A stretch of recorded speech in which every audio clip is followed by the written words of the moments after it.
Boa noite, pessoal. O ICL Notícias, segunda edição de hoje está no ar. Hoje, comigo, César Calejon. A gente tem muitos assuntos nessa última semana do ano, o ano acabando aí, pessoal. Então, no programa de hoje, a gente vai conversar com o Guga Noblar, vamos falar com ele um pouquinho a respeito do governo monitorando possíveis atos golpistas no próximo 8 de janeiro. Vamos falar com o cientista político Emir Sader sobre as novas maldades do Javier Milei na Argentina, aquele que celebrava a liberdade e agora veio com uma série de medidas draconianas com os argentinos. Vamos conversar também com o jurista, o Lênio Streck, que vai analisar as investigações da Polícia Federal para cima do Bolsonaro. A coisa está fechando aí, a gente vai falar ainda hoje um pouco disso com o jurista Lênio Streck, tá bom?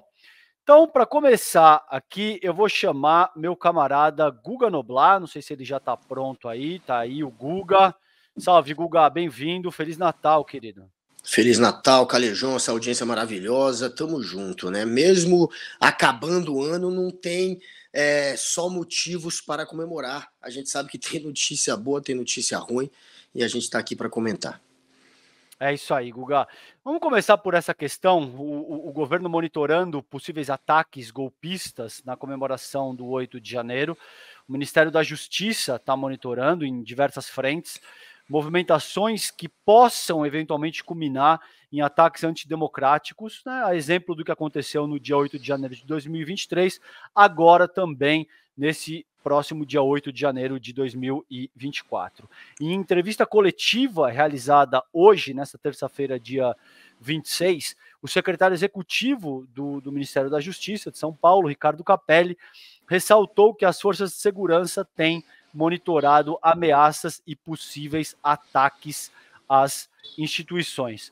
Guga, como é que você enxerga isso, cara? Queria ter o comentário. Você acha que existe a possibilidade dos ataques se repetirem? Como é que você avalia tudo isso, cara?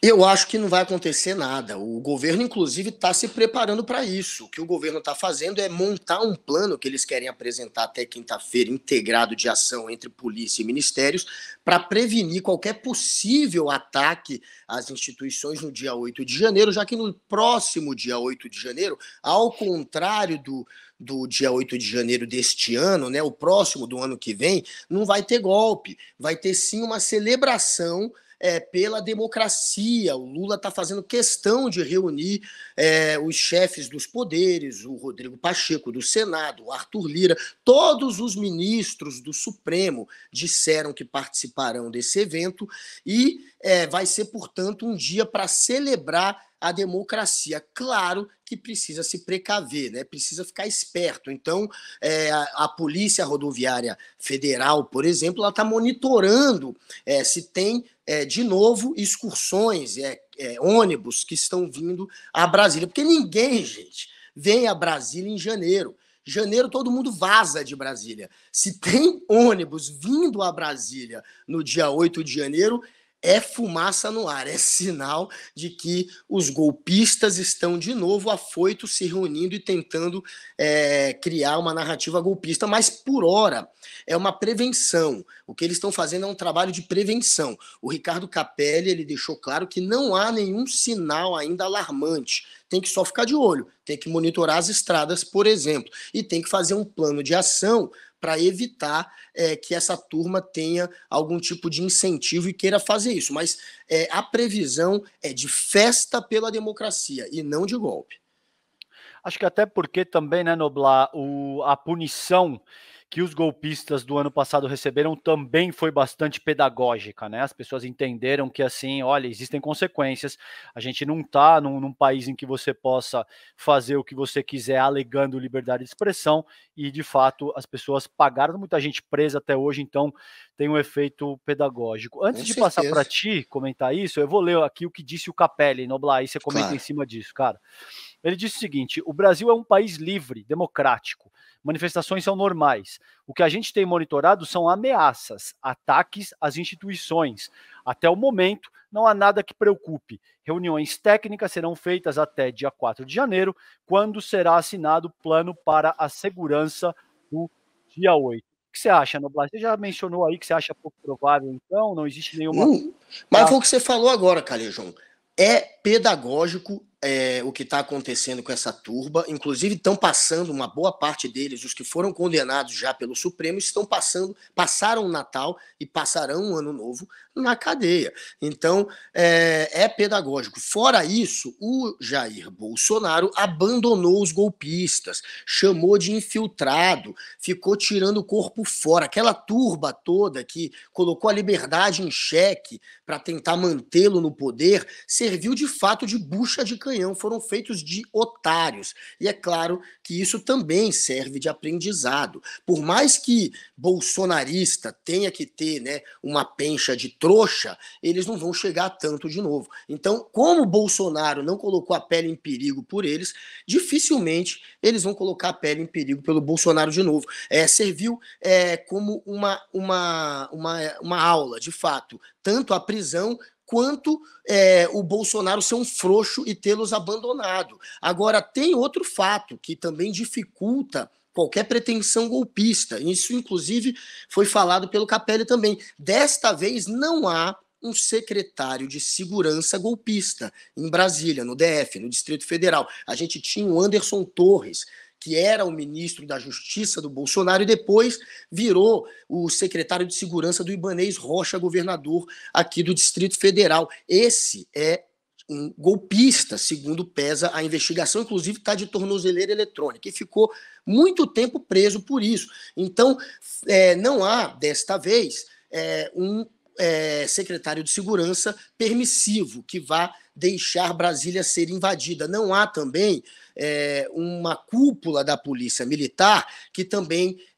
foi permissiva. Dessa vez não tem mais isso tudo foi desarticulado. A cúpula da Polícia Militar foi presa também por participação no golpe. Então, desarticulou o secretário de Segurança com a polícia, que era o que permitia, e tem essa aula pedagógica da justiça sendo feita, botando na cadeia golpista, além do Bolsonaro, que é um frouxo. Então, não consigo ver como um grupo, de novo, tentar fazer aquilo que fizeram este ano.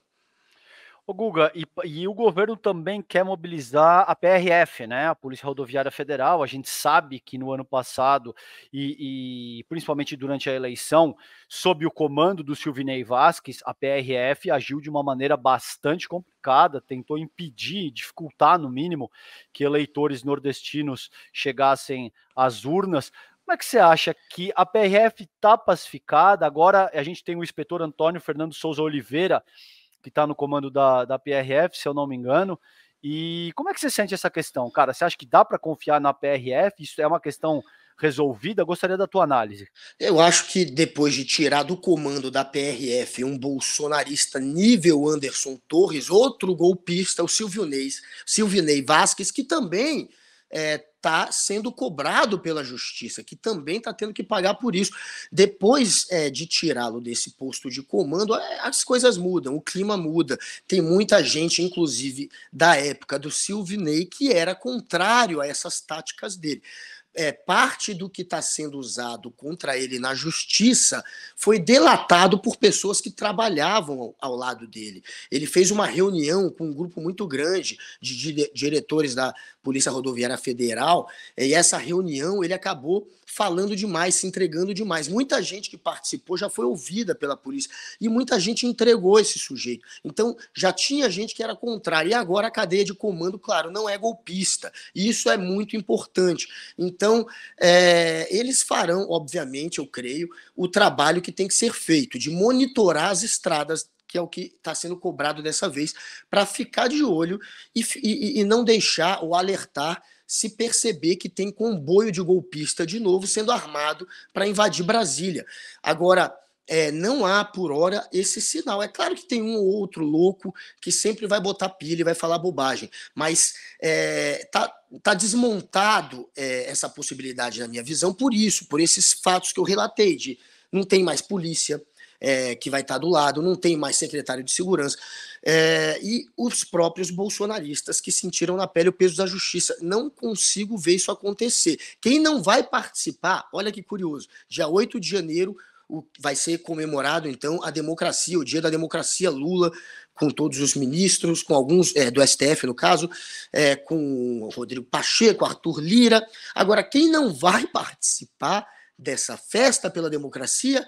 Ibanez Rocha, governador do Distrito Federal, esse que colocou como secretário da Segurança o golpista Anderson Torres, ele que foi inclusive retirado do comando do governo por um tempo, enquanto foi investigado por participação no golpe. Depois, ele ficou de janeiro a março, portanto, fora do governo.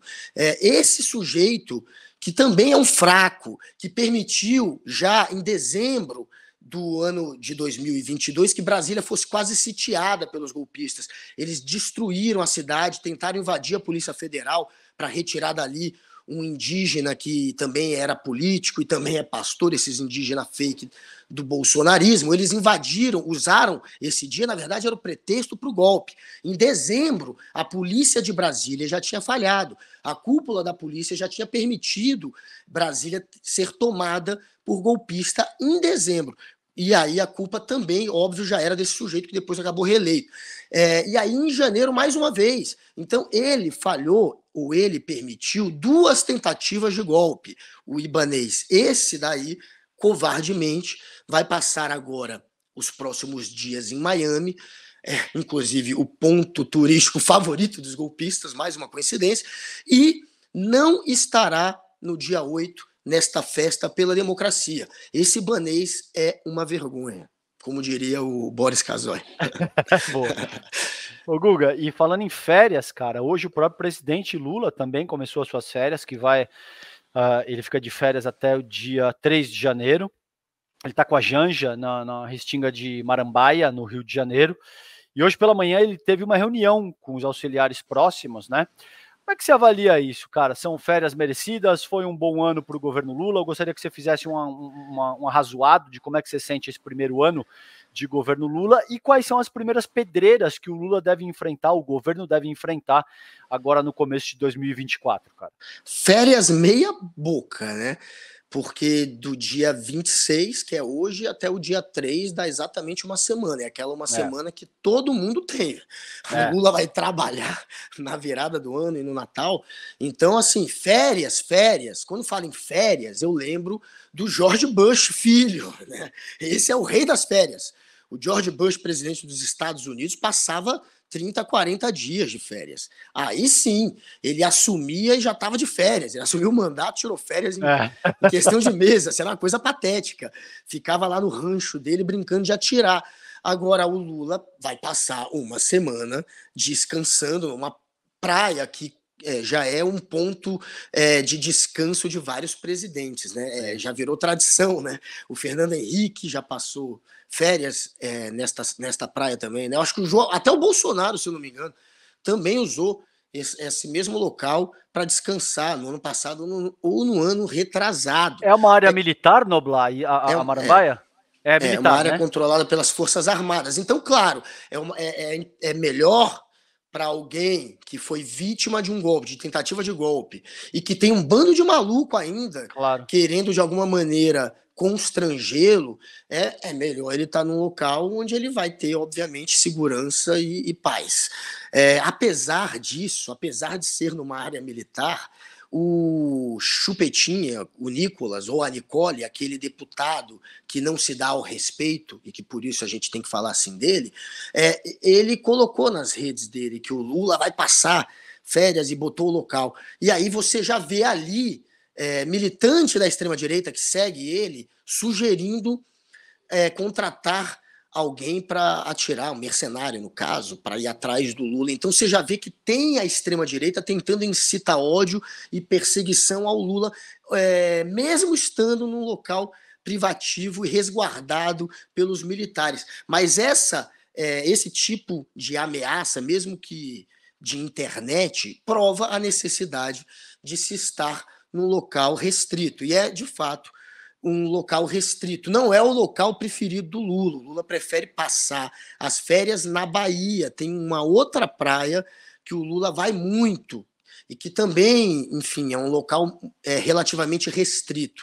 Só que o Lula já passou Se eu não me engano, foi o carnaval deste ano lá, e passou um outro feriado lá também, então, para não repetir pela terceira vez, ele optou por este local aí do Rio de Janeiro. Mas o favorito do Lula, na verdade, era a Bahia. E é óbvio que esse primeiro ano de Lula não há o que discutir, gente. A gente estava no fundo do poço. É claro que a gente está tendo uma melhora que é visível para qualquer um. Os índices socioeconômicos provam isso, tanto mais gente conseguindo emprego, ou mais gente conseguindo se alimentar, ou aqui esses programas como o Desenrola, por exemplo, que veio para tentar fazer com que se dê um suporte exatamente àqueles que são muito menos assistidos pelo Estado e que têm dívidas que não conseguem pagar. Enfim, o Lula conseguiu, mesmo com um governo que teve como Congresso um grupo muito reacionário e fisiológico de deputados, mesmo com o Congresso mais reacionário e fisiológico, talvez de todos os tempos, ele conseguiu negociar e colocar para frente, por exemplo, a reforma tributária, que era algo que estavam tentando aprovar há 20, 30 anos. Em um ano de governo Lula, ele fez muito, mas muito, mas muito mais do que os 4 anos de Jair Bolsonaro. Ele tem o que apresentar, ele tem dados para apresentar, ele tem conquistas políticas para apresentar, mesmo diante de um Congresso que tem como liderança Arthur Lira, o presidente da Câmara, que a gente sabe que só faz tudo na base da troca. Lula está conseguindo fazer política e está conseguindo levar o Brasil de novo ao progresso, que era o que a gente apostava e a gente está vendo. Concordo. Existem dados empíricos que demonstram isso. Você tem PIB, você tem uma reação econômica, você tem bolsa batendo a máxima histórica, você tem todo um resgate do posicionamento do Brasil junto à própria sociedade internacional. Então, independentemente de estar à esquerda ou à direita no espectro político ideológico, dados empíricos não mentem. Né? Por exemplo, eu trago um desses para vocês. Hoje, por exemplo, o Lula bateu o martelo e definiu um novo valor do salário mínimo, que passa a ser de R$ 1.412 a partir de janeiro de 2024, com pagamento para o mês seguinte, para fevereiro. Atualmente o mínimo está em 1.320. Então, se vocês pegarem todos os indexadores sociais, de PIB a índice de Gini, ao posicionamento, o nível de investimento da sociedade internacional no Brasil, o nível de protagonismo que o Brasil ganha no mundo, a partir desse momento, com a retomada do governo Lula, é indiscutível. É indiscutível isso. Que sim, houve problemas, tem uma série de coisas que precisam ser endereçadas, é isso que eu quero ouvir do Guga a seguir, o que ele entende que são os principais desafios do governo nesse ano. Agora, é indiscutível, inequivocamente, o governo Lula retomou uma série de questões que são importantes e fez um bom trabalho nesse primeiro ano, né, Noblar? O que te parece? Claro, fez, e o Lula sabe que 2024 ele vai ter derrotas também, mais uma vez, algumas derrotas programadas para conseguir outras vitórias mais adiante, que teve muita derrota aí do Lula que não foi para valer, ele vai ter, o maior desafio, obviamente, é seguir negociando com um Congresso tão fisiológico como esse, liderado por um grupo que a qualquer hora pode te trair, um grupo que não tem a menor sintonia ideológica com o governo, que só está ali exatamente para querer conquistar nachos do governo que possam permiti-los ter mais poder para depois eleger os grupos deles nas cidades, enfim, nos estados onde eles têm os grupos políticos deles. Então, é claro que é um jogo de interesse que é movido pela troca de cargos, pela troca, pela indicação em estatais. A gente sabe como é que é feito esse jogo, e é um jogo muito difícil de ser jogado. Eu acho que o grande desafio é esse, é continuar tentando aprovar aquelas medidas políticas que vão trazer crescimento econômico e que vão trazer algum conforto social com um grupo que faz tudo na base da chantagem. chantagem. É muito difícil lidar com o Arthur Lira, e o Arthur Lira ele tem um passado que a gente sabe, é ligado ao Bolsonaro. A qualquer momento, essa turba, eles podem trair esse governo. Então, é muito difícil governar com esse Congresso. Eu acho que o Lula conseguiu este ano e no próximo ano será de novo um grande desafio. Rodar a pauta contigo aqui, Guga. A gente vem acompanhando ao longo dos últimos dias aí o Zinho, esse miliciano que era super procurado, né, no Rio de Janeiro, e agora foi preso e segue preso no Rio. E o governador, o Cláudio Castro, que também pesa uma série de coisas contra ele. A gente viu na semana passada a Polícia Federal fazer busca e apreensão contra o irmão dele. E agora, ele foi preso ao se entregar para a Polícia Federal no último domingo. O Luiz Antônio da Silva Braga, que é o Zinho, conhecido como Zinho, o líder da maior milícia do Rio, está isolado em uma cela de 6 metros quadrados e sem direito a banho de sol. Hoje, em audiência de custódia, a justiça decidiu mantê-lo na prisão. Como é que você gostaria de te ouvir a respeito? Por que esse cara se entregou? O que está em jogo aí?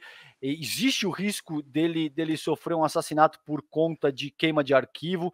Quero te ouvir a respeito, Noblar.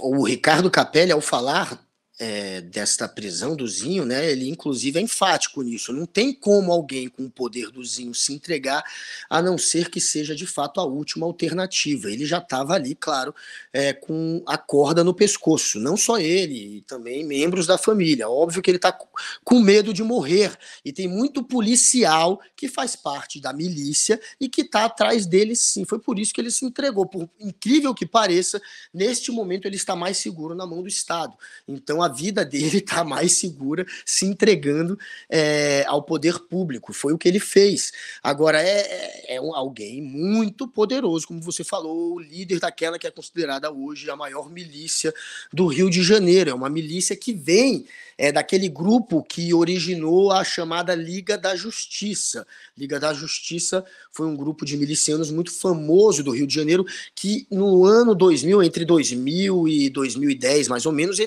basicamente todos os líderes foram sendo presos, até que o irmão mais velho do Zinho, que era o Carlinhos Três Pontes, que era da comunidade da favela Três Pontes, em Santa Cruz, ali na zona oeste do Rio de Janeiro, ele que fazia parte também da Liga da Justiça, com a prisão dos líderes, passa a liderar esse grupo. E esse grupo passa a se chamar A Firma, muda de nome, já que mudou as lideranças. Ele é morto e aí assume o outro irmão do Zinho, que se chamava Wellington, mas que o apelido era Eco. E aí o grupo passa a se chamar Bonde do Eco. O Eco foi talvez o maior miliciano da história do Rio de Janeiro. E ele, de fato, fez essa milícia ganhar essa proporção de ser considerada a maior do Rio de Janeiro. Expandiu, foi para a Baixada Fluminense, pegou basicamente toda a zona oeste do Rio. Ele controlava uma área de 1 milhão de pessoas, o Eco. E ele conseguia unir os criminosos. Ele conseguia, de alguma maneira, fazer com que não tivesse grupos rivais em guerra como há hoje. Aí, quando morre o Eco, aí é que o pau começa a comer. Ele morreu, se eu não me engano, em 2021, faz pouco tempo. E aí sim assume o Zinho, o Luizinho, que vira Zinho ao longo do tempo, que vem de Luizinho, né? E o Zinho, quando ele assume, ele acaba rachando com o Tandera. O Tandera era quem fazia o braço armado do grupo. Era o cara que invadia os morros, que invadia as favelas, que invadia as regiões ali da Zona Oeste. O Tandera e o Zinho eram os principais nomes abaixo do Eco. E aí, quando o Eco morre, esses dois que já não se davam bem, o Zinho lavava basicamente dinheiro do grupo, o Tandera fazia o pau torar, e aí os dois se tornam rivais e o pau passa a comer no Rio de Janeiro. Outros grupos também passam a se formar de milicianos que antes estavam no guarda-chuva do Eco. Então a morte do Eco é meio que o ponto-chave para desencadear a batalha, a guerra entre os grupos milicianos. É essa que a gente está vendo ser travada e que levou à morte dos médicos, inclusive o irmão da Tabata, aqueles médicos assassinados, confundidos com miliciano. Da Sâmia. Desculpa, da Tabata não, da Sâmia. Então, aquela morte dos médicos tem também a ver com isso, com essa história toda, essa guerra que passa a se travar entre milícias, entre narcomilicianos também.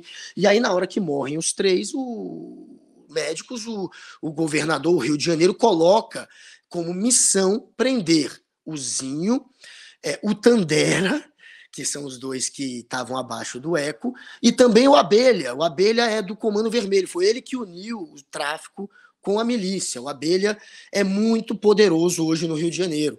Ele conseguiu fazer essa união, fazer a narcomilícia, e ele é muito forte, portanto, por conta disso. E aí agora são esses os alvos. O Zinho foi preso.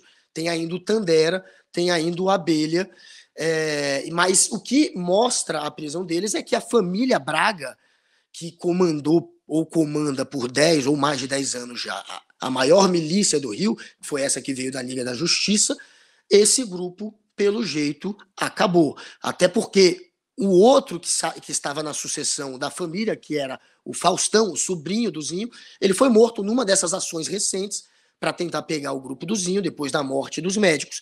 O Zinho tocou o terror no Rio, que foi aqueles ataques, o maior ataque da história do Rio de Janeiro a ônibus, né? Incendiaram vários ônibus agora, final de outubro deste ano, por conta da morte do Faustão, que era o sobrinho dele, quase um irmão dele também, criado junto com ele. Então, como morreu o Faustão, morreram os irmãos e ele está preso, é o fim, pelo jeito, da dinastia, que é o nome da operação da Polícia Federal, dinastia. Dinastia 1, Dinastia 2, para acabar com esse grupo. É o fim, pelo jeito, da dinastia Braga, nas milícias do Rio. Perfeito. E ainda no Rio, para encerrar contigo, Guga, a gente tem, após ser alvo dessa ação da Polícia Federal, como eu comentei, no âmbito de uma investigação sobre desvios da assistência social do Rio de Janeiro, o governador, o Cláudio Castro, do PL, ele precisou recalcular a rota dele nesse fim de ano, né? O caso ligou um sinal de alerta ao próprio Cláudio Castro, que cancelou uma viagem marcada que ele faria à China, agendada para o dia 3 de janeiro. Após essa visita de caráter oficial ao país asiático, ele iria passar férias com a família nos Estados Unidos e voltaria só no fim do mês. Segundo aliados, porém, ele preferiu adiar os planos. Como é que você avalia isso? O cerco está se fechando pro Cláudio Castro, cara? O Cláudio Castro, ele já vem de um grupo político completamente manchado. Aí sobrou ele ali, virou governador. Agora tá ele no centro do furacão. Mas quem vem de uma árvore podre, de um grupo que se manteve no poder no Rio de Janeiro, exatamente porque se moveu de maneira subterrânea, com acordos muitas vezes antiéticos ou até criminosos, é claro que uma hora essa lama, a sujeira, a podridão também vai bater nele. Talvez tenha me surpreendido a demora em se ter uma operação contra o atual governador do Rio, desse porte. Então, a surpresa mesmo é a demora, porque ele veio de um grupo manchado. E o que sobra para o Rio de Janeiro? A reputação do Rio de Janeiro, como sempre, a reputação política do Rio de Janeiro indo para o saco, né? Indo para o lixo. O Rio de Janeiro batendo recordes e recordes de governadores que acabam metidos no chilindró. Ele não foi metido ainda, mas corre risco. E a gente tem no passado vários outros, né? De Garotinho, a Pezão, passando por Sérgio Cabral. Então, pelo jeito, a única pessoa que foi governador, no caso, governadora do Rio, e que não tem uma ficha criminal e que não parou atrás das grades ou que não está sendo investigada para parar, é a Benedita da Silva, né? Saudosa Benedita. Noblar, obrigado, querido. A gente se vê ainda essa semana, acredito, né? Que você ainda também está na escala claro. aqui, ou você também está, né? Tamo junto. Valeu, querido. Então, obrigado por hoje. Um abraço grande, um beijo. Tamo junto. Até amanhã. Obrigado, Noblar. Valeu, galera. Valeu, tchau, tchau, querido. Gente, a gente segue aqui. Eu tenho a honra de convidar o querido Emir Sader. Não sei se ele já está pronto aí, produção, para a gente colocá-lo no ar. Professor Emir Sader, vocês me avisam se ele estiver pronto. A gente vai conversar um pouquinho com ele aqui a respeito. A produção está me dizendo aqui que a gente está testando, tá bom, gente? O áudio dele. E eu vou trabalhando com vocês aqui. Assim, vocês me avisam, produção, assim que o Emir Sader estiver pronto, que que a gente puder trabalhar aqui, eu vou chamar a notícia com vocês, que é o seguinte, gente. Vocês lembram de um candidato argentino que prometia liberdade e falava um palavrão em seguida? Vocês lembram, né? Que ele dizia liberdade e falava um palavrão, né? Muito bem. Esse senhor, Javier Milei, como a gente sabia, se tornou presidente da Argentina e agora a gente tem uma série de catástrofes literalmente acontecendo, tá? A gente tem o Javier Milei, por exemplo, essa é a primeira notícia que eu trago para vocês hoje aqui, ele vai cortar milhares de funcionários públicos, o Javier Milei. Uma série de coisas acontecendo, o preço da gasolina subiu absurdamente, o preço dos alimentos subiu absurdamente, você tem toda uma espécie de convulsão social começando a se organizar no país, né? Porque você imagina, gente, só para colocar isso em perspectiva, para a gente entender com maior propriedade o que está acontecendo na Argentina, você imagina que de um dia para o outro assume uma espécie de Jair Bolsonaro deles, e o que você gastava, por exemplo, 200, 300 reais para abastecer o tanque do seu carro, quase dobra. E aquilo que você gastava, por exemplo, 500 reais para fazer mercado, vai para 1.500 reais. E você começa a ter todo tipo de medida absolutamente draconiana, no sentido de coibir que as pessoas sequer reivindiquem os seus direitos, que elas manifestem, né? Isso aí era o que estava sendo proposto como liberdade. Ele se vendeu, ele é eleito à presidência da República com esse mote da liberdade, falando um palavrão em seguida que eu não vou repetir aqui para vocês, mas que vocês seguramente sabem do que eu tô dizendo. Então, aí agora a gente tem produção, posso chamar o Emir? Aê. Olá, professor Emir Sader, sociólogo, cientista político. Prazer falar com o senhor. Obrigado por aceitar o nosso convite das lives de fim de ano do segunda edição. Prazer falar contigo, querido. Obrigado, César. Um bom fim de ano para vocês. Para o senhor também, Feliz Natal. Emir, vamos começar aí. A gente tem o governo do Javier Milei anunciando hoje que não irá renovar, portanto, o contrato de funcionários públicos com menos de um ano de trabalho. São entre 5 e 7 mil funcionários federais que não têm contrato renovado, portanto. Isso faz parte do plano Motosserra, uma série de outras medidas draconianas que ele está adotando e que a gente sabe que de muitas maneiras também não vão parar por aí. Ele vai tentar impedir que os argentinos sequer tenham o direito de se manifestar. Como é que o senhor avalia isso, professor, nesse contexto geral do que é o governo do Milei na Argentina? Bom, ele está sendo o mais coerente dos políticos neoliberais. Estado mínimo estrito sensu. Esses de hoje...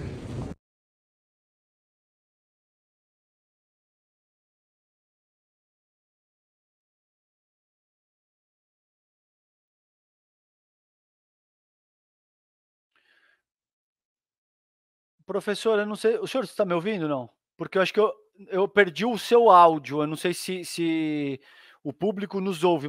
O senhor está ouvindo bem?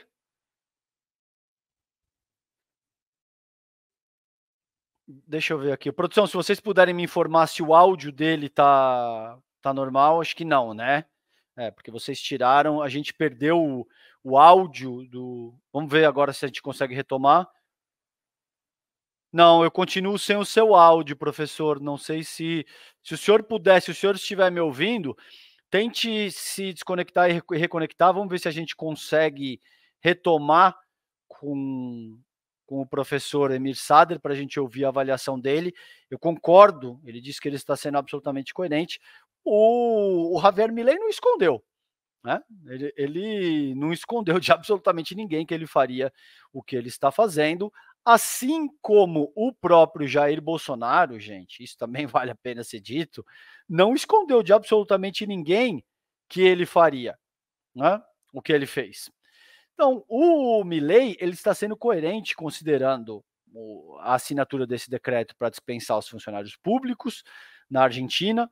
Ele está sendo coerente quando ele diz que ele iria adotar medidas absolutamente draconianas de corte neoliberal, e o povo argentino vai ter que arcar com as consequências de eleger um sujeito alucinado como esse, que diz se consultar com o espírito do próprio cachorro falecido para atuar no que diz respeito à tomada de decisão à frente do governo do próprio país, ou enquanto figura pública, para todos os efeitos. Então, vocês imaginem que se você vai numa entrevista de emprego, tá, e você diz que você fala com o seu cachorro para te orientar, considerando a sua tomada de decisão, muito provavelmente você perderia a vaga no mesmo momento.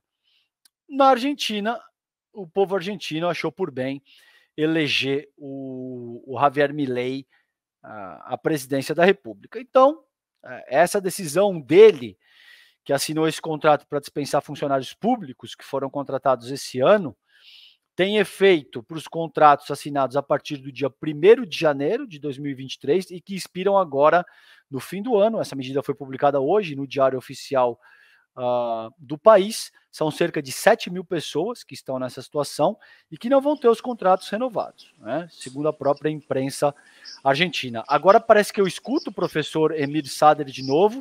Professor, gostaria da sua análise. O senhor me dizia que ele está sendo coerente considerando a própria política neoliberal segundo a qual ele se subscreve, né? Não só absolutamente coerente, como o mais consequente na aplicação das políticas neoliberais. Está levando estritamente a sério a ideia do Estado mínimo.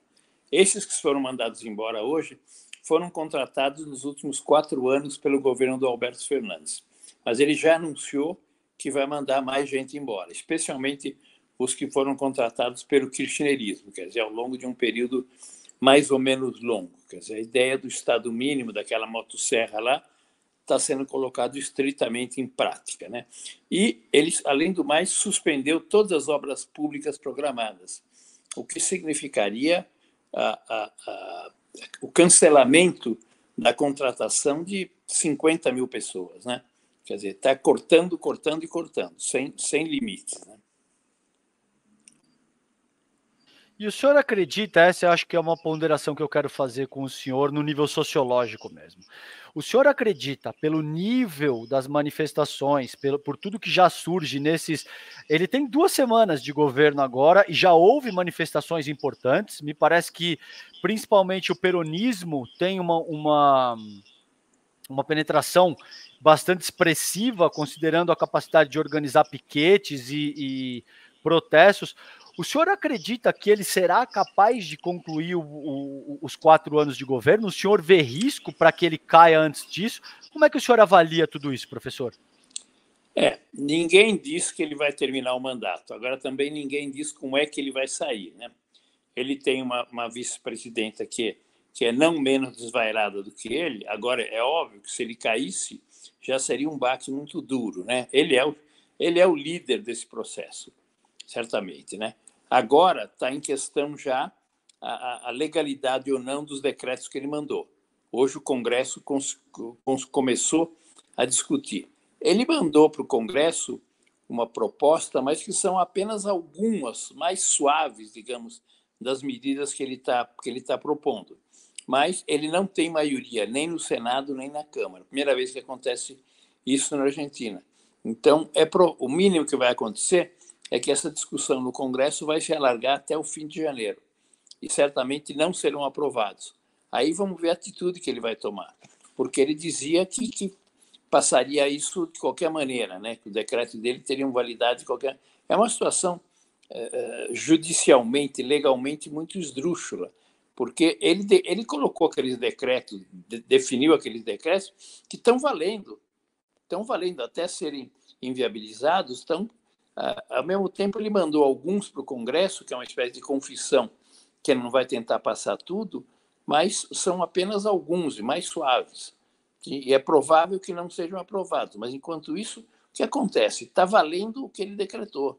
E, certamente, pelo menos ao longo de todo janeiro, vai estar em discussão a validade ou não do que ele está querendo. Ele não tem maioria nem no Senado nem na Câmara. Perfeito. E eu vou ler algumas perguntas interessantes do chat aqui. Por exemplo, o Luiz Felipe Soares pergunta: professor, o senhor acha que tem risco de o Milei fechar o Congresso da Argentina? Eu acho que esse nível de desvario não vai ter, porque isso ele sabe que não tem força. Agora, vai ser um choque institucional aberto. Não vai ser aprovado o pacotaço deles, e aí? O que ele vai fazer? Realmente coloca no horizonte a possibilidade dele tomar uma atitude mais brusca, né? Mas provavelmente até lá, fim de janeiro, ele vai ter se enfraquecido, não só pelas manifestações, mas pela expressão aberta de quem não tem maioria.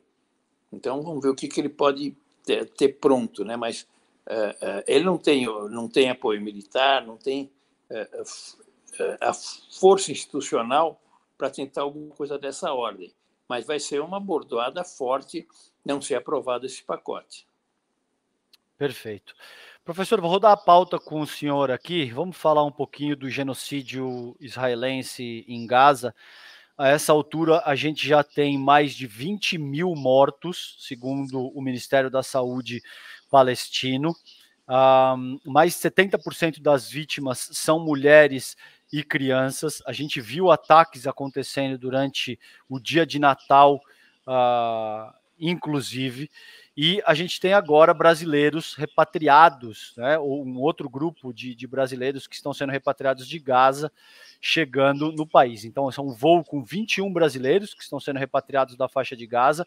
Esse voo pousou hoje no aeroporto de Viracopos, aqui em Campinas, São Paulo, e os passageiros estão no Brasil desde sábado, dia 23, quando desembarcaram em Brasília, no Distrito Federal. Eles fazem parte do terceiro voo de repatriação de brasileiros que estavam na área afetada pelo genocídio de Israel em Gaza.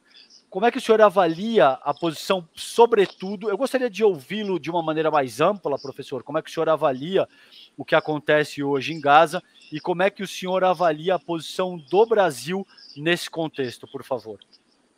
Bom, a pergunta que se coloca é quem vai segurar o genocídio que o Netanyahu está colocando em prática. É brutal, são as cenas mais brutais que a gente pode ver hoje no mundo, as crianças palestinas. Ele diz que vai exterminar com Hamas. Na verdade, está na prática tentando exterminar com o povo palestino. E é uma coisa brutal, pouquíssimo apoio, se é que tem, internacional, mas, ao mesmo tempo, nenhuma instância, nenhum organismo internacional se coloca a possibilidade de frear, inviabilizar essa matança, esse genocídio brutal. Israel já tinha exercido a sua violência de múltiplas maneiras, mas nunca de forma tão sistemática e tão dirigida para crianças e mulheres. É uma monstruosidade o que está acontecendo lá, e nenhuma instância internacional se coloca a responsabilidade de tentar brecar isso, né? E eu acho importante salientar, gostaria de ouvir do senhor também, professor, que existe uma dimensão geopolítica muito clara por trás disso. Pouco antes do genocídio israelense começar, o Netanyahu vai à Assembleia Geral das Nações Unidas com um mapa naquilo que ele chama de um novo desenho do próprio Oriente Médio.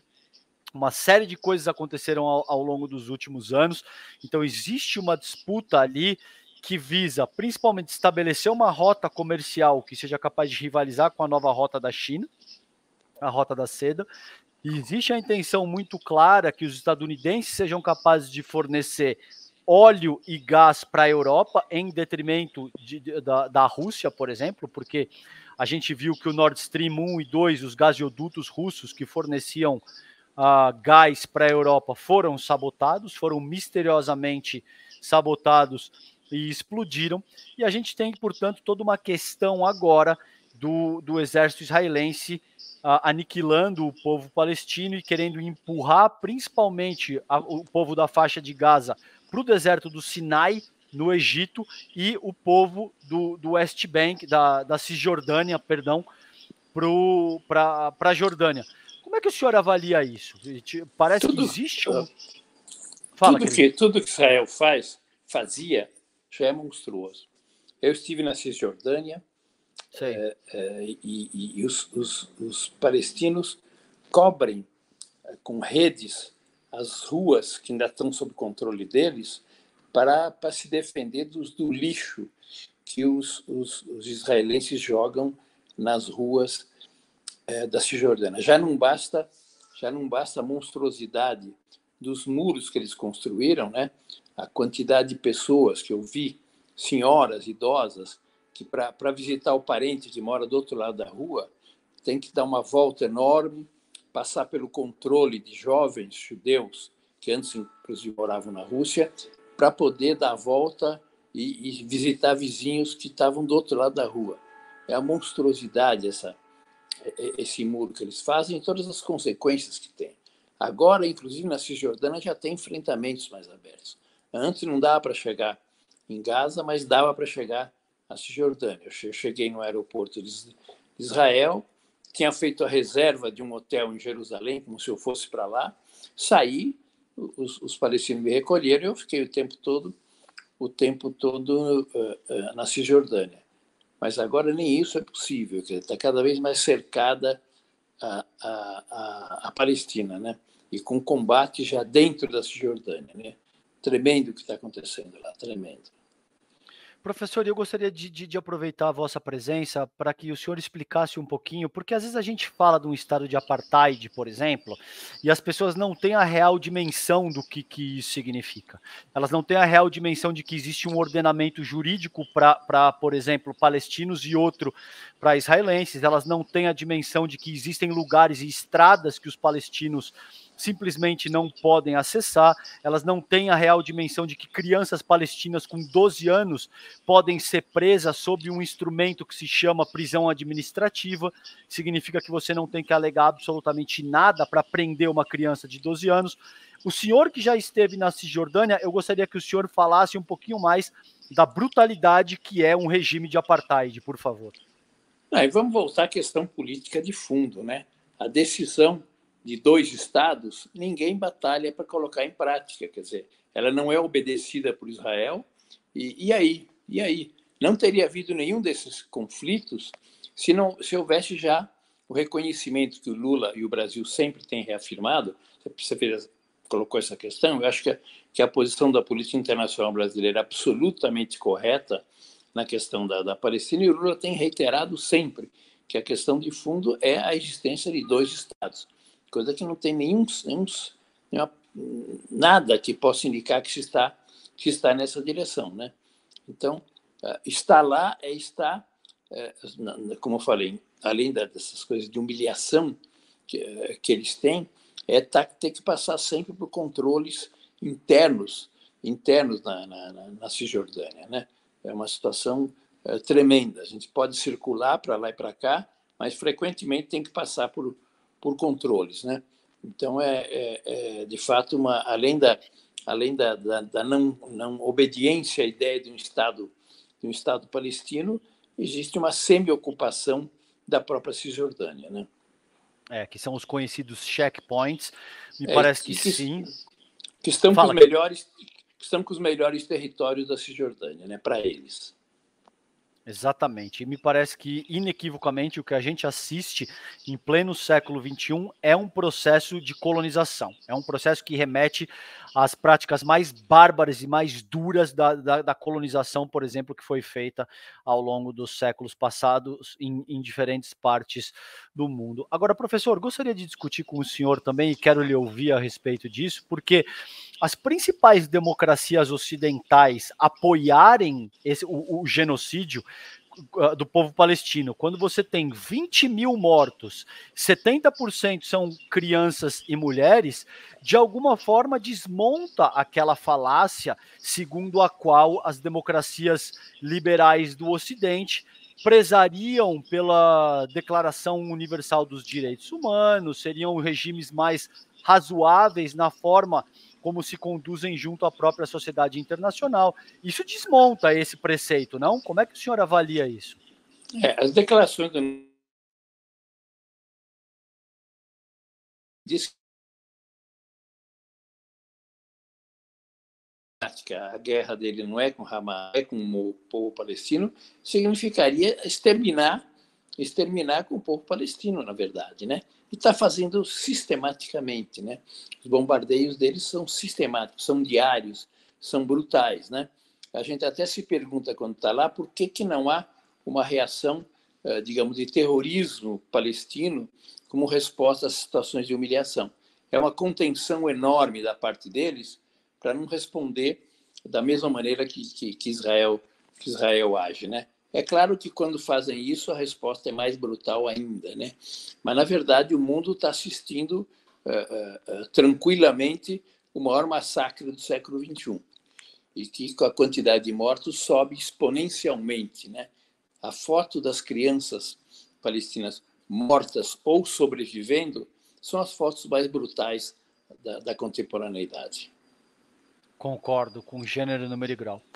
Professor, vamos rodar a pauta um pouquinho com o senhor aqui. Eu quero falar, a gente teve, por exemplo, uma questão muito forte, que envolve uma questão muito delicada, no qual uma jovem perdeu a vida essa semana por conta de notícias falsas que foram veiculadas nas redes sociais. Há muito tempo, agora, a gente, principalmente o campo progressista, vem insistindo, uma boa parte, pelo menos, do campo progressista, vem insistindo que a gente precisa trabalhar a regulamentação das redes sociais, né?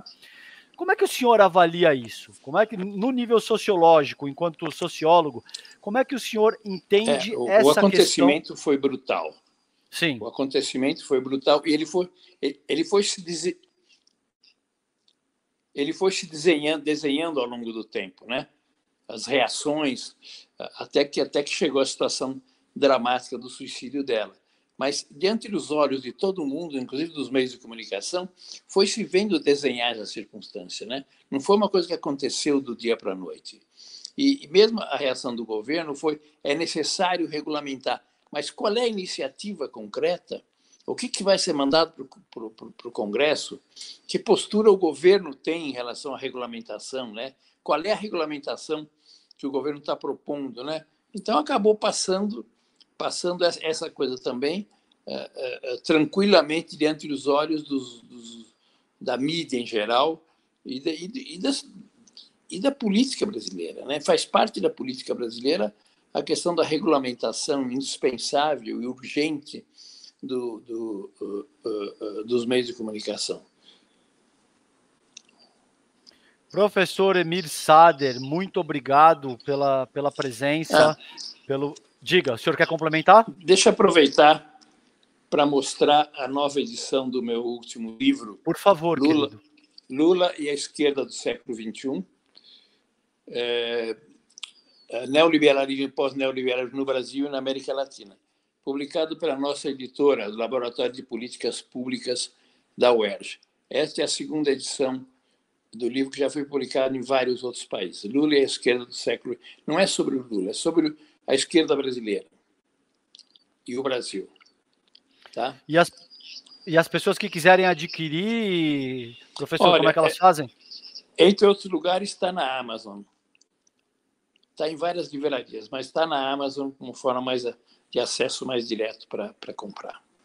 Perfeito, querido. Repete o nome do título para as pessoas pesquisarem, então. Qual é o nome do título do livro?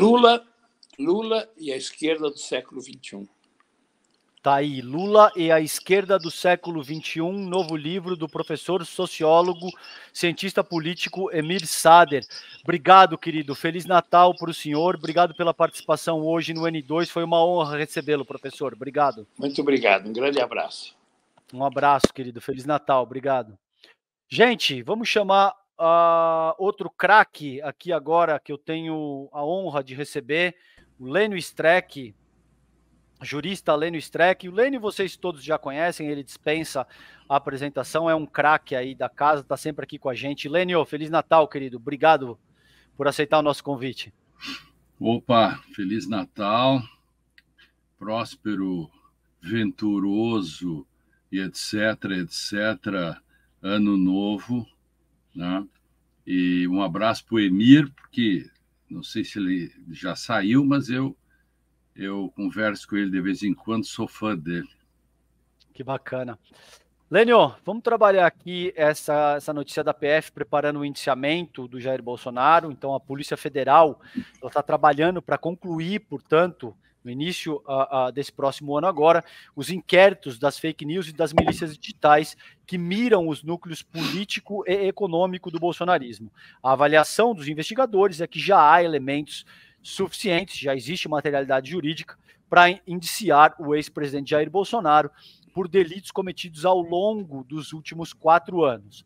Mas os tipos desses crimes só serão definidos com a finalização em conjunto de todas as linhas de investigação envolvendo o ex-presidente. Lênio, queria te ouvir. Como é que você entende isso? Você acha que isso deve avançar? Existe a chance do Bolsonaro ser preso, que é a pergunta que todo mundo se faz nesse momento? Quero te ouvir a respeito disso, por favor, querido. Olha, César, antes à tarde do que à noitinha, né? Como se diz. Depois de um ano e não se sabe bem o que tem aí, só o que nós sabemos mesmo é o que não foi feito, que é o indiciamento e outras providências, né? Por exemplo, são várias frentes contra o Bolsonaro. E eu sou muito cético com relação a essa questão do sistema de justiça com altas autoridades. Eu sou cético com a cassação do Sérgio Moro, sou cético com a condenação do Silvinei. Todas essas coisas são, para mim, eu pago para ver. Eu sou bem São Tomé, já que estamos em datas religiosas, eu sou bem São Tomé. Por exemplo, essa senhora que está aí, que está envolvida com a questão das joias e outras, e ganha título de cidadã por aí. O Bolsonaro, que lépido e fagueiro, anda pelo Brasil afora e continua falando como se ele não fosse inelegível, vai até o exterior e por pouco não sai na foto com o Milei e continua com um grande séquito de seguidores. O sistema falhou com relação a ele. Isto, digamos, é uma conclusão que nós podemos tirar. Antes à tarde do que à noitinha, antes tarde do que nunca, mas com certeza com atraso. O sistema já falhou. O sistema sai atrasado, portanto, o sistema tem que acertar tanto, César, para tentar... Ele não pode errar agora, porque os erros ele já cometeu esse ano, pelo atraso, pela leniência, pelo modo que isso foi feito. É imperdoável que uma máquina enorme leve 1 ano, porque tem coisas anteriores a isso que já estavam sendo investigadas. Então, tudo isso leva. E aí é o seguinte, por que 1 ano é ruim? Como diz a famosa música do meu tempo, você é mais jovem, uma música italiana, né? Tornerò, 1 ano é como um século. E, às vezes, 1 ano é como um século. Por quê? Porque ele afasta, aos poucos, o requisito da prisão. Porque a prisão, ela cabe e mais facilmente para justificação quando ela está no calor da coisa, quando você pode, por exemplo, mexer com a prova pela sua importância. Por exemplo, o réu é um sujeito poderoso, por exemplo, o ex-presidente da República. Todavia, passou 1 ano e a polícia pôde investigar. Quem vai justificar, por exemplo, em março? Porque o Brasil não funciona dezembro, janeiro e fevereiro, praticamente. Quem vai justificar em março a temporalidade dos atos, etc.? Muito difícil. E aí depois vem toda uma questão. O processo vai andar naqueles passos brasileiros. Você acha que o ano 2024 conseguem terminar um processo como esse? Muito difícil. 25 25, talvez uma condenação, venha um recurso. Se a condenação for do próprio Supremo, o recurso é mais difícil, é não.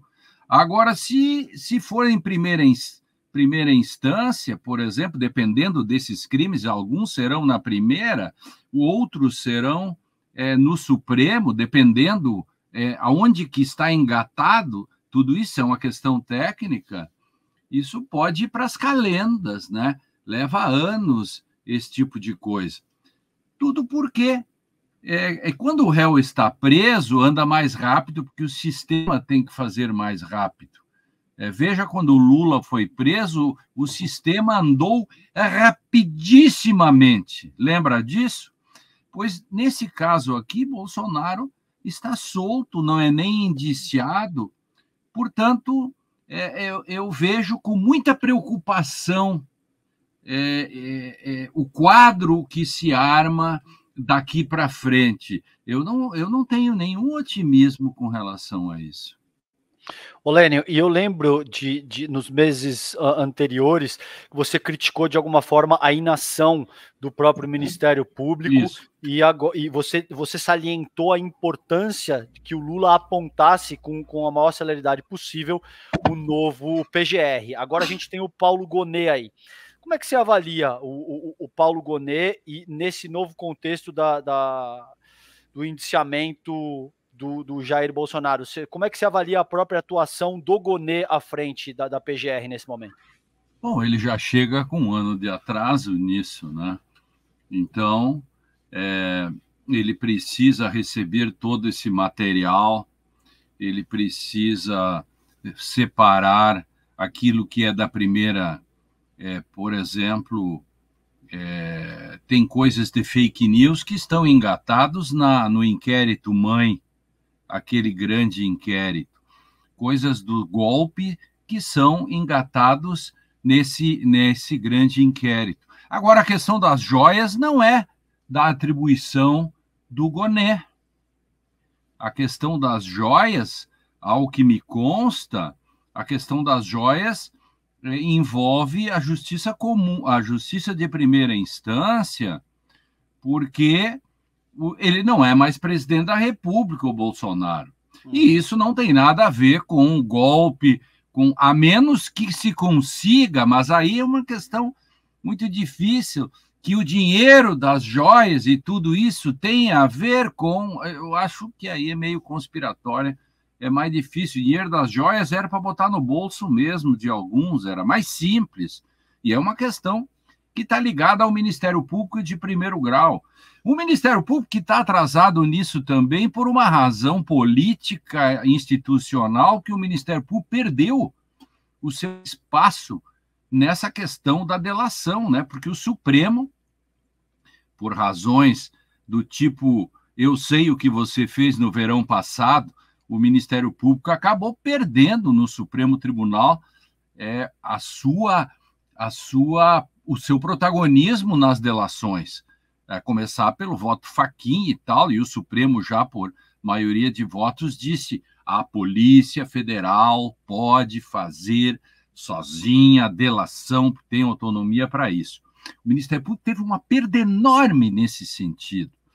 É muito difícil o Ministério Público recuperar isso. Uma das tarefas do Gonet é recuperar o protagonismo do Ministério Público nas delações, que ele perdeu, e acho que o Gonet tem chance de fazer isso, pelo seu prestígio pessoal, etc., relações com o Supremo, e é uma boa tese, não é ruim, a tese tem um bom direito, acho que o Ministério Público é o protagonista disso. Agora, se ele agiu mal, etc., ele já foi até punido, e quem se pune é a sociedade, porque o Supremo tirou dele esse protagonismo.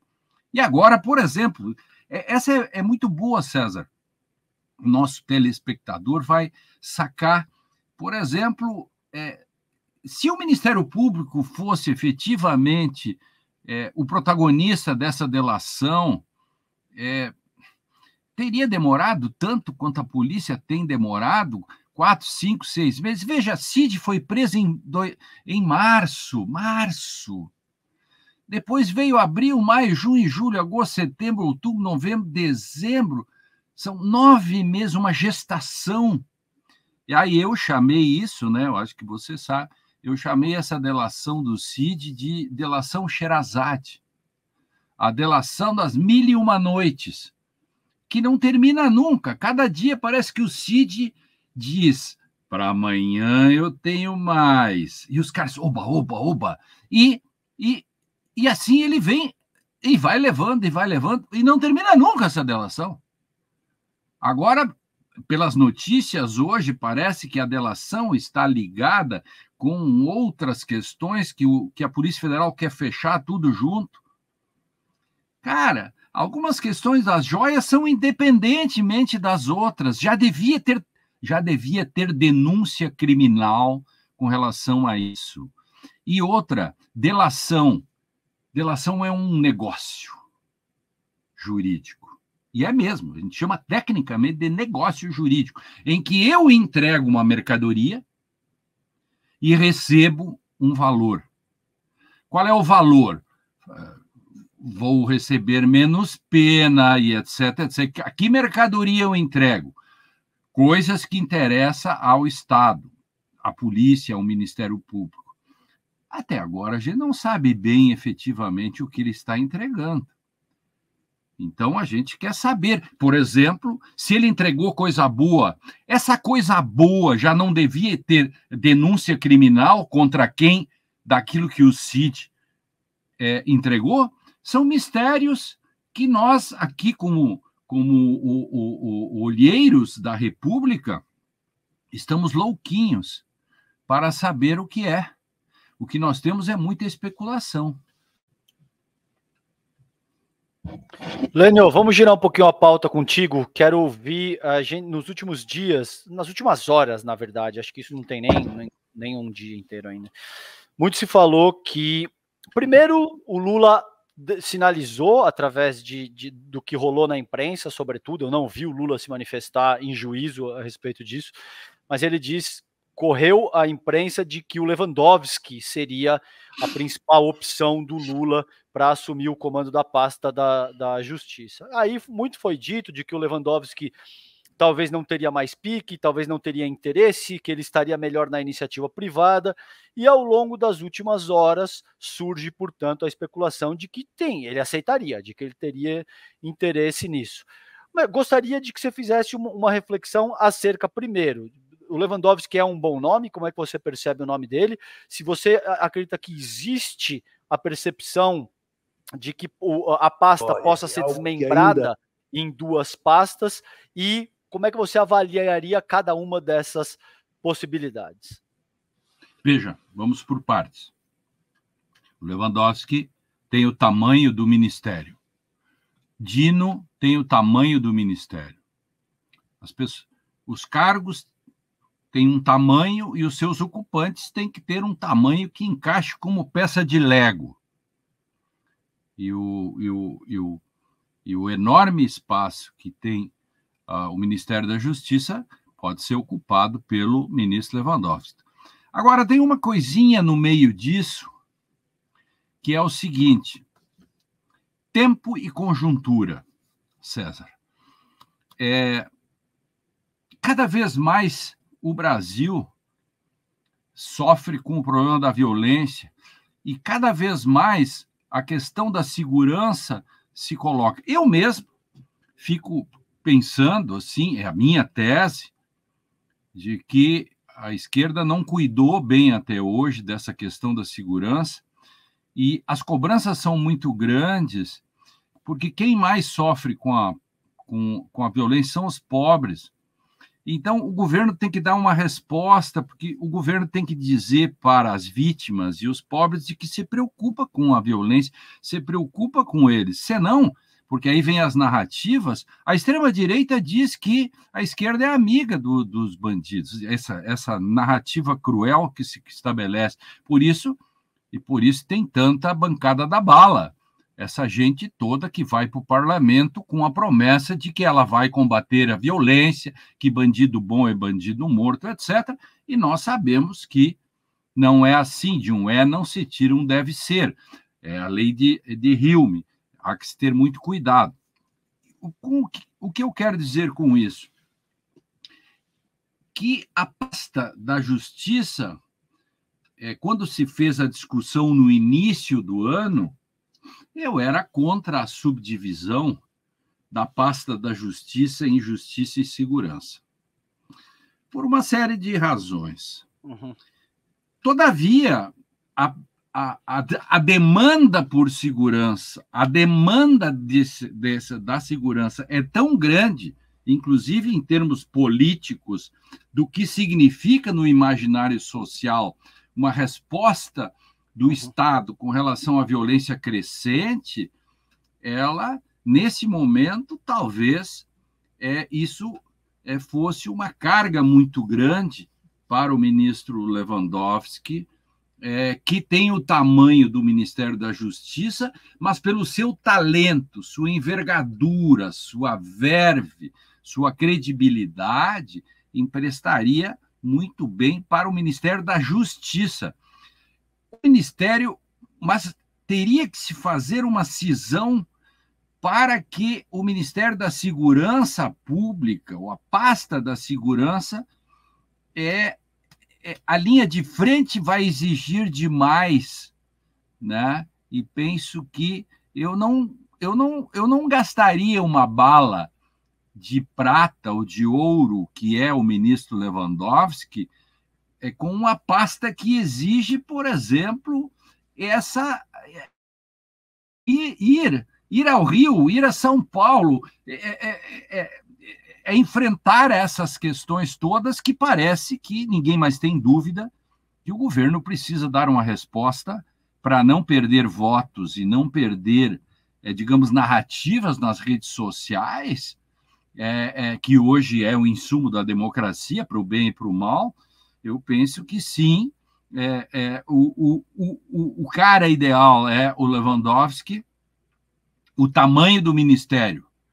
Todavia, em face da conjuntura e do tempo e das demandas sociais, teríamos que aí definir a pasta em duas, para que na segurança se colocasse um outro nome e deixasse a grande articulação política, que é o Ministério da Justiça, e sempre foi. Essa questão do Márcio Tomás Bastos e outros não tinha essa demanda de segurança, César. É outro tempo, é outra conjuntura, o crime cresceu muito. Eu não sei se me entende, essa minha preocupação inclusive, com o próprio ministro. Acho que, e o próprio governo, não gastar e não desgastar um ministro do tamanho do Lewandowski com essas questões cotidianas do Zinho e caterva e tudo isso que envolve, né? Motim, presídio, que logo vai ter, aí pela frente nunca se sabe. E isso eu penso desse modo, né? Fazendo um exercício mental contigo aqui, suponhamos que exista uma separação entre segurança pública e justiça e que tenhamos, portanto, Lewandowski na justiça. Quem você aponta? Muito tem se falado do Capelli, por exemplo. Como é que existe algum nome, por exemplo, para a segurança pública que você acredita que seria ideal para fazer um bom trabalho nessa seara? Sim. Tem o Capelli, o Vadi Elu, o Vadi, e tem o Marco Aurélio, né? Que, por exemplo, o Capelli e o Marco Mac são jovens, né? Que pode andar de cima para baixo, de baixo para cima, enfrentando tudo isso. Acho que seriam dois nomes importantes na separação. Me parece que até, não me lembro bem disso, mas o próprio Marco Aurélio, lá no início, era a favor da cisão da pasta em segurança e justiça. Bom, ele pode ser um bom nome para isso. O Capelli, que já está enfronhado nisso tudo, o Vadi também, né? Claro, né? O próprio Paulo Teixeira, de repente, embora eu acho que Paulo Teixeira, nesse caso, se fizesse uma cisão e o Lewandowski não aceitasse, ele poderia ter o tamanho da justiça também, nesse caso, nesse quebra-cabeça que se estabelece aí. Mas eu acho que não foge muito desses nomes assim, e do compromisso que cada um desses tem que ter, e eu venho batendo muito nisso. Eu, digamos assim, caríssimo César, eu sou de uma ala mais dura, mais conservadora com relação à segurança. Talvez pelo meu passado de 29 anos de Ministério Público, eu não tenho nenhuma ingenuidade. Não estou dizendo que as pessoas têm. Eu estou dizendo que eu, Lênio Streck, não tenho ingenuidades com relação ao combate à criminalidade, né? E tenho certeza, e sempre passei por isso. Todas as pessoas que me visitavam para reclamar de coisas no meu gabinete e que sofriam a violência era gente pobre. Os pobres sofrem com a violência. E nós temos que ter muito claro, eu diria, e se eu tivesse que dar um conselho para o novo ministro, com ou sem fusão ou cisão de pastas, há um direito fundamental à segurança pública e todas as pessoas têm o direito fundamental de não serem assaltadas. Parece uma platitude, algo pueril, mas isso faz uma diferença para as pessoas que são achacadas por milícias, por traficantes. 30% das comunidades, antigamente chamavam de favelas, enfim, do Rio, gente, são 2 milhões de pessoas que são reféns das milícias. Esse agora se entregou, mas eles vendiam gás, Kombi, tudo passa por eles. Veja a tarefa que o Estado tem e as atribuições de um ministro da Justiça ou de um ministro da Segurança Pública em caso de cisão de coisa. Então, eu acho que tem que agir, digamos assim, meçam bem a minha palavra, mas não vou poder deixar de usá-la. Há que pegar pesado nisso.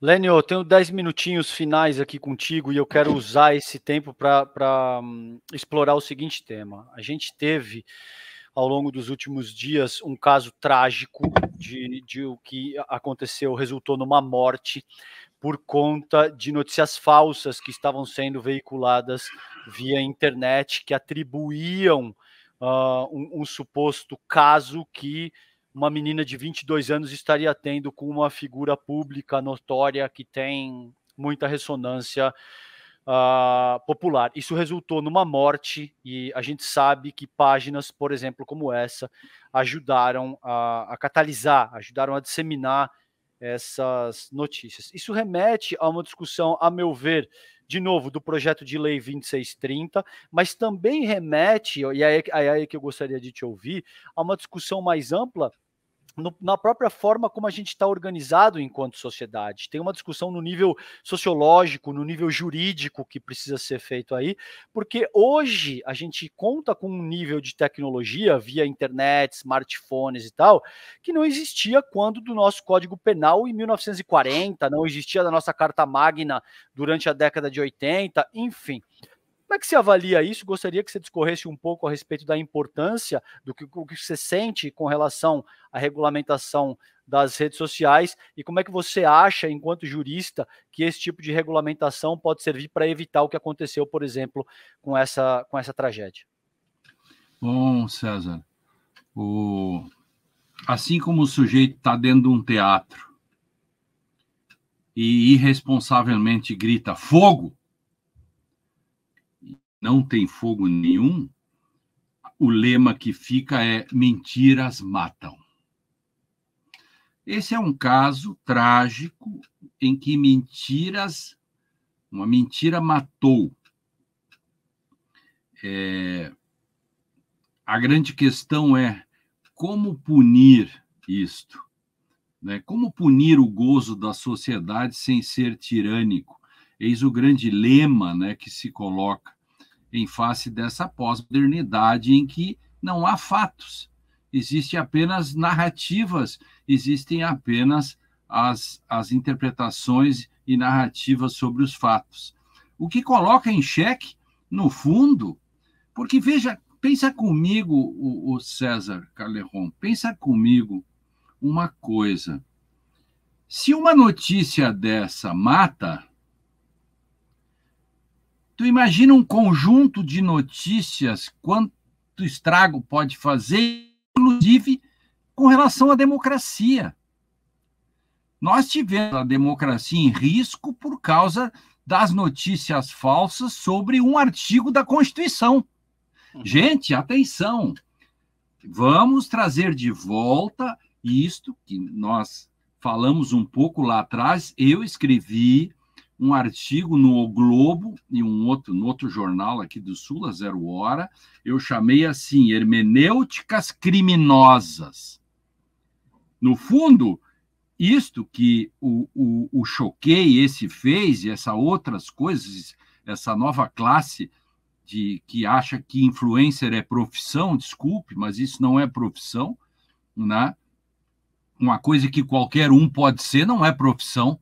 Uma coisa que você não precisa estudar, não precisa ter nem uma questão orgânica. Um pedreiro, para ser pedreiro, precisa saber ser pedreiro. Organicamente, alguns estudam, etc., tornam-se mestres, etc., mas ele precisa ter expertise. Para ser um influencer, basta você ter o seu próprio canal e lascar a coisa. Portanto, não é uma profissão tecnicamente falando. Ela se torna uma coisa muito perigosa. E a questão que se coloca nesses tempos que vivemos é: a democracia está em crise ou são os insumos da democracia que estão em crise? Para mim, são os insumos. Por quê? Porque a democracia vive da opinião pública. Mas como eu vou fazer uma opinião pública com esse tipo de gente fazendo isso? Em que cada um diz o mundo como ele acha. Ou seja, como se as linguagens privadas pudessem obnubilar ou obscurecer aquilo que é minimamente verdade. Por quê? Porque existem fatos. Existem fatos. Não existe apenas narrativa sobre fatos. E essa gente cria realidade. E eis o grande ponto. E essa gente cria aquilo que é um autor que eu estudei em 1984. Veja que eu sou antigo nesse negócio, eu não fervo na primeira, né? E eu me lembro de um autor tcheco chamado Karel Kosik, em que ele fala no claro escuro na sociedade, em que ele chama isso de o mundo da pseudoconcreticidade. Essa gente dos influencers e essa gente nas redes sociais, eles constroem essa pseudoconcreticidade em que você não sabe se o gato é pardo, não é pardo, que tipo de coisa que é, porque tudo pode. Quando tudo pode, nada pode. Porque em filosofia se diz que tudo é, nada é. Resultado disso, mentiras matam. Solução: a modernidade estabeleceu uma cisão entre civilização ou barbárie. Nós somos modernos. Então, Hobbes, que quando há um momento que Hobbes diz: minha mãe pariu duas coisas, né? O medo e eu. Então, ele, com medo de tudo que acontece, escreveu o Leviatã, pelo qual o mundo, né, é um estado de natureza, da guerra de todos contra todos, e, de repente, há um pacto de associação e um pacto de submissão, e cria-se a noção do Estado Leviatã, que é o Estado interdita entre civilização ou barbárie. Há um custo de viver em sociedade. E nós, como somos modernos, nós temos que nos darmos conta de que a lei tem que interditar. E aí eu vou ao encontro do que você, no início, fala, que quando você tem uma barbárie, e cá para nós, As redes sociais hoje comportam-se como uma guerra de todos contra todos. É aquilo que, cuspido e escarrado, ou esculpido em Carrara, é aquilo que Hobbes denunciava, que a guerra de todos contra todos, etc., a barbárie. As redes sociais são a barbárie. Qual é a solução? Interdição. Estado. A psicanálise também faz isso pela noção do superego. O Estado tem que dizer, isto aqui é civilização, isto aqui é barbárie. Para ficar desse lado aqui, você tem um custo. O custo de viver em civilização é uma coisa chamada lei. E aí há que se ver como fazer a lei que interdita, e inclusive leis que podem punir gente que com a mentira mata, como foi o caso deste Choquei, etc. Está cheio dessa gente que vive da desgraça alheia. Temos que ver de novo aí aqueles filmes clássicos, o Abutre, os Abutres, é um filme antiguíssimo que passa numa mina em que o jornalismo deixa espichar e etc. Tem uma outra com o Darim. Montanha dos Sete Abutres, não é? A Montanha dos Sete Abutres, genial, exato. Que depois o Darim repete de um outro modo na Argentina, chamado caranchos, que são abutres, né? Carancho é uma espécie de abutre de outro tipo, em que mostra isso, e é necessário que os abutres sejam contidos. Não é possível que a gente normalize esse estado de coisas, e quando acontece esse tipo de coisa, nós temos que exatamente chamar a atenção daquela velha questão: onde está você, Estado? Isso serve, inclusive, quando nós falamos em combater a violência, nós temos que nos dar conta de que o combate à violência é o Estado retomar aquilo que é dele. Se a milícia entrou, porque o Estado faltou. Se o Choquei diz isso tudo e provoca a morte, é porque o Estado faltou de algum modo. E nós temos que ter muito claro essa questão toda, né? Perfeito. Lênio, você um minutinho e meio para a gente terminar aqui, mas eu não quero deixar de te perguntar isso. Você acha que o PL 2630 é o caminho, ou você vê outra saída jurídica que seja mais adequada? Porque me parece, evidentemente, que o Marco Civil não dá conta de endereçar a complexidade da questão no nível que a gente precisa. Como é que você entende? O PL 2630 é o caminho? Você vê uma outra solução? Um minutinho, querido, para a gente fechar isso, por favor. Eu sou mais estatalista nisso. Eu não acho que tem que jogar no colo das mantenedoras ou das plataformas que elas mesmo façam isso. Não, isso é papel do Estado, eu pago impostos. O Estado é que tem que fazer. Agora, o projeto joga no colo das grandes plataformas. As grandes plataformas fazem negócios. Agora, quer que faça uma autorregulamentação? Não me parece que a autorregulamentação ou que você vai reclamar da plataforma. Não, eu quero ir para o judiciário.